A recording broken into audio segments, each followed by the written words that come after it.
नमस्कार मित्रांनो. हेमंत वाणीमध्ये आपल्या सगळ्यांचं स्वागत. पत्रकार आणि राजकारण यांच्यातलं नातं नेहमी थोडंसं तणावाचं असतं. पण जेव्हा एखादा मोठा नेता भर कॅमेऱ्यासमोर पत्रकारांना थेट धमकवतो, तेव्हा मात्र मोठी खळबळ उडते. असाच काहीसा प्रकार नुकताच घडला. हो. ईशान्य मुंबईतील शिवसेनेचे खासदार पाटील यांनी पत्रकारांना एक धमकी दिली. त्यामुळे राजकीय वातावरण चांगलंच तापलं होतं, जे आपण सगळ्यांनी बघितलेलंच आहे. त्याबद्दल मी बोलणार. पण आता या वक्तव्यानंतर सोशल मीडिया आणि मीडियामधनं जेव्हा वातावरण तापलं, तेव्हा संजय पाटील यांनी माफी मागितली. नेमकं काय घडलं होतं त्या दिवशी? त्यांच्याकडून ते वक्तव्य का आलं? याबाबत ते बोलले. काय बोलले ते मी तुम्हाला सर्वप्रथम दाखवतो. संजय पाटील यांचं ते स्पष्टीकरण आणि त्यांचा तो माफीनामा आपण बघा. नमस्कार. जय महाराष्ट्र. जो प्रकार माझ्यात आणि पत्रकारांमध्ये हा झालेला आहे, त्याच्यासाठी मी मनापासून दिलगिरी व्यक्त करतो. आणि हा प्रकार का घडला हे जरा आपल्याला सांगू इच्छितो. ज्या दिवसापासून मी शिवसेनेत प्रवेश केलाय, त्या दिवसापासून एकदम वाईट शब्दात आणि शिव्यागाळ करून मला जे अपमान करत होते, तरी पण मी सर्व अपमान सहन केले. तरी सुद्धा आज सकाळी परत एक पत्रकार मित्र आले होते. मी त्यांना हात जोडून विनंती केली की बाबा, याबद्दल आपण कुठलंही मला विचारू नका. जे मला काय बोलायचं होतं ते मी सर्व बोलून झालेलं आहे. आता कृपा करून काय बोलू नका. मी हात जोडून त्यांना विनंती केली. वारंवार मी सांगत आलेलो आहे का बाबा, हे सर्व प्रकार हा माझा आहे.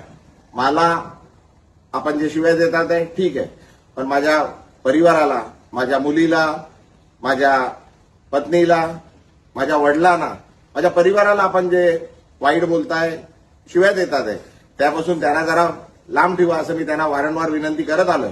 तरी सुद्धा आज सकाळी पण पुन्हा एकदा माझ्या पत्नीबद्दल, माझ्या वडिलांबद्दल वाईट शब्द, वाईट गोष्टी सांगण्यात आल्या, खोट्या गोष्टी सांगण्यात आल्या. आणि तरी ते पत्रकार त्याच गोष्टी परत विचारणा करता आल्या. माझ्याकडून त्यांना विनंती करण्यात आली, पण त्यांनी न थांबता ते चालू राहिलं. त्याच्यात जरा वाद जरा जास्त झाला. माझ्याकडून चुकीने काहीतरी अपशब्द निघाले. मी त्याकरता पुन्हा एकदा त्या पत्रकारांची आणि पूर्ण पत्रकार समूहाची मनापासून दिलगिरी व्यक्त करतो. आणि हे का होतंय हे मी आपल्याला सांगितलंय. कृपा करून आपण, मी जे केलंय, मी जे प्रवेश केलाय त्याच्यासाठी ठीक आहे.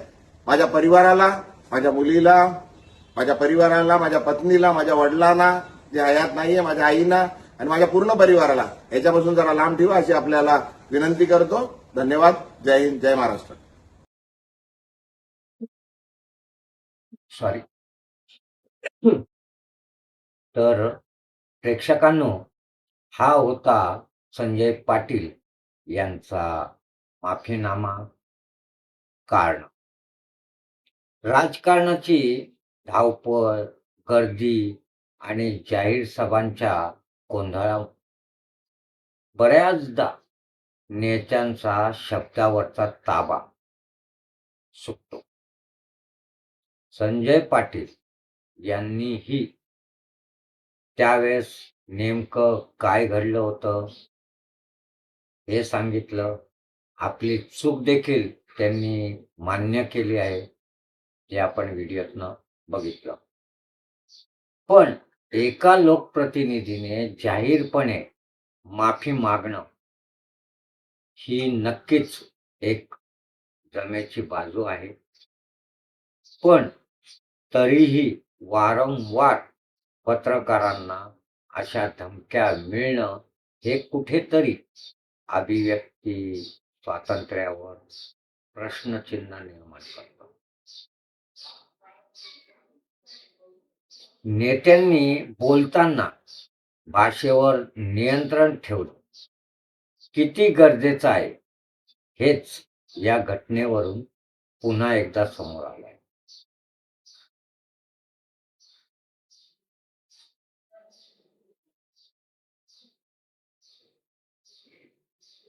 मित्रांनो, तुमचं यावर काय मत आहे? खासदार संजय पाटील यांची माफी तुम्हाला योग्य वाटते का? की नेत्यांनी माध्यमांशी बोलताना थोडा जास्त संयम बाळगला पाहिजे असे तुम्हाला वाटते?